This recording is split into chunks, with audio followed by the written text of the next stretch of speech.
right now on 5 on your side at 10. A winter weather advisory is in place for most of our area through Monday evening. What freezing rain is expected to do to your Monday morning, and when we'll see the temperatures finally go above freezing, mitigating all threats.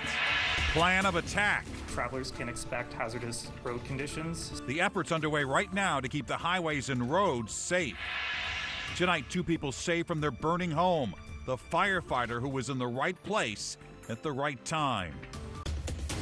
We start tonight in a weather alert. Right now, a line of freezing rain is moving towards the St. Louis region. By morning, it will likely leave a layer of ice on your cars, driveways, and the roads.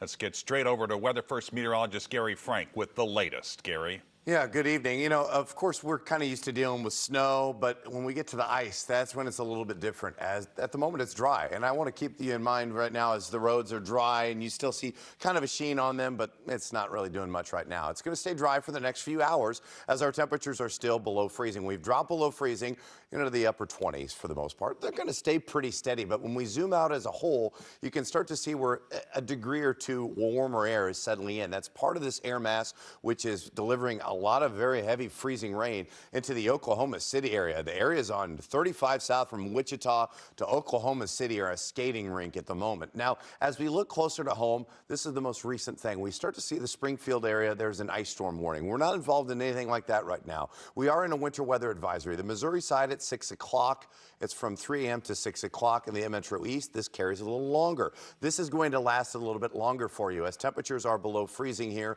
in St. Louis. It's dry as we look downtown. It's 29, but we have a strong breeze out of the south-southeast that's going to keep us on the warmer side. Really, as freezing rain moves in over the next few hours, we'll see that light glaze of ice start to form on your car or the roads in the morning. And as that continues, that's where we're going to have to watch out for specifically. The morning commute looks to be impacted. I don't expect that we'll see any of this start till about 2 o'clock. And that's what we'll look at here in just a few minutes.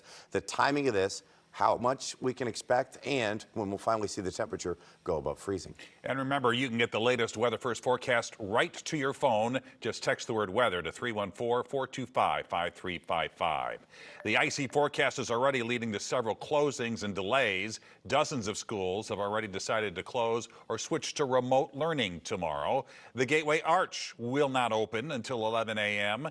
The St. Louis Zoo will be closed tomorrow. So will St. Louis County Courts.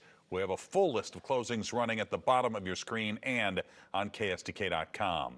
MoDOT and IDOT are gearing up once again to hit the pavement with salt and brine as freezing rain makes its way into the metro. 5 on your side's Laura Barczewski is live near I-64 as officials are urging anyone who can to stay home tomorrow. Laura. Yes, Mike, both MoDOT and IDOT are going to do their best if you absolutely have to drive to work or to school to make sure that you get there, but they want everybody to take it as slow as possible. MoDOT engineers say crews started preparing for icy conditions early on Sunday. We're going to make sure we get around, get a treatment ahead of this, and stay ahead of this as best we can, because that's our biggest concern right now are the rates of this precip that's going to come down and the length of time it's going to come down. So if either one of those are too long, could wash our material off the roadway and cause some issues.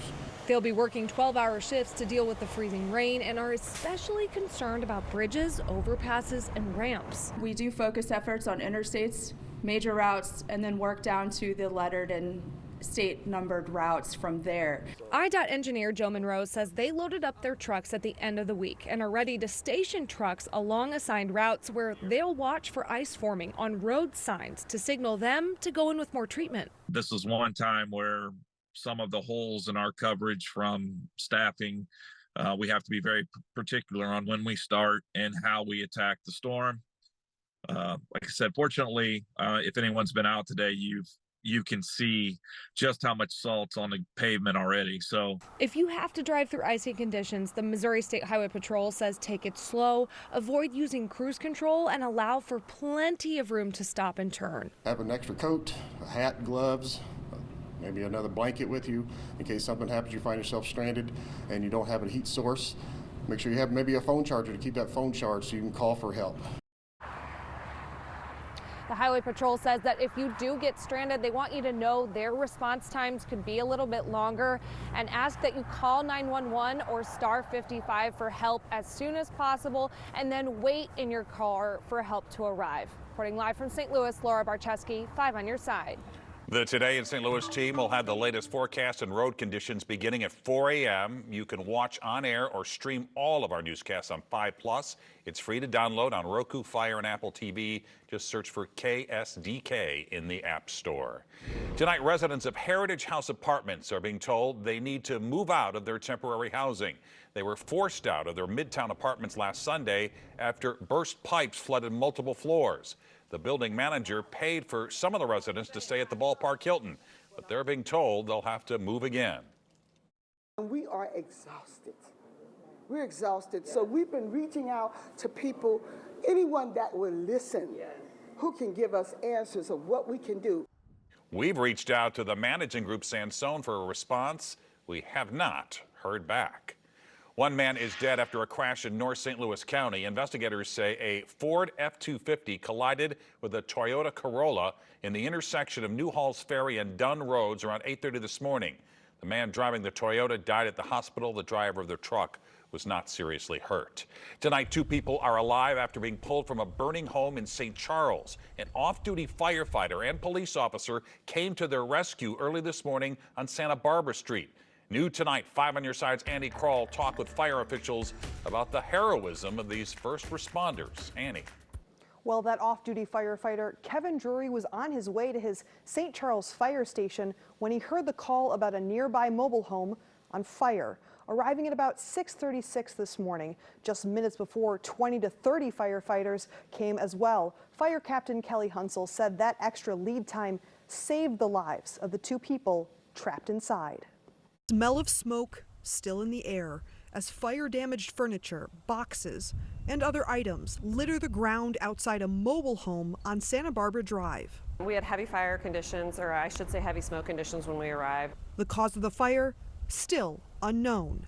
Fire crews say it was a hoarding situation, making it even more challenging to get to 2 people trapped inside early Sunday morning. Folks don't realize that that makes it just as difficult for them to get out and get to safety. So, you know, we especially want to remind our residents that you should have 2 ways out of your home. You should know 2 ways out. One of the neighbors said he was at work nearby when it all happened, getting a message from his concerned sister. She texted me and asked me if I was okay, that there was fire by me. I said, well, first I heard about it. I said, maybe it was on the other side of the park. It wasn't. Just across the street, off-duty St. Charles firefighter and paramedic Kevin Drury entered the home filled with thick smoke, calling out to victims. He was able to drag one of them out. On-duty crews arrived minutes later, helping him pull out the second person trapped inside. Both were taken to Mercy Hospital to be treated for smoke inhalation. Firefighter Drury was treated at St. Joseph Health Center, but has been released and is home. I mean, what Kevin and those police officers did was nothing short of heroic. And quite honestly, even though we were there so quickly on their heels, without them being there and doing what they did, this would be a very different story. Now, the St. Charles fire captain said she wasn't sure if there were working smoke detectors in that home. She asked people to make sure your smoke detector is operational, plus to keep anything flammable away from space heaters and not plugged into extension cords. Mike. Annie, thanks. A big shakeup tonight in the Republican presidential primary race. It's now just a 2-person race as Florida Governor Ron DeSantis made a surprising announcement just 2 days ahead of the New Hampshire primary. I am today suspending my campaign. I'm proud to have delivered on 100% of my promises, and I will not stop now. It's clear to me that a majority of Republican primary voters want to give Donald Trump another chance.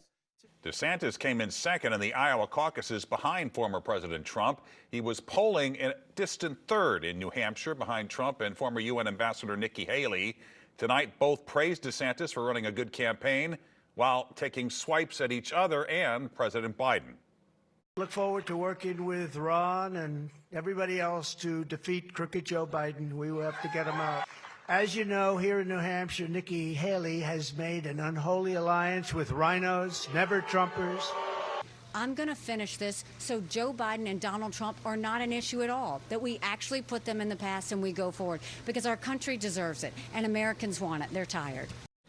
A new University of New Hampshire poll shows Trump holds a 50% lead to Haley's 39 in that state. She returned to her North City roots to make a difference. She is truly a beacon of light for a community of people who have a lot of obstacles. How one woman's goodwill has inspired compassion throughout the community. Rocky roads. Tonight we're helping you navigate pothole season. It's unavoidable, it's inevitable. How you can help keep the streets smooth. Just after 1 o'clock, I expect freezing rain to settle in as temperatures well below freezing at this point. Why just a few degrees are going to matter throughout the day on Monday, and when the heaviest of the freezing rain is expected to fall.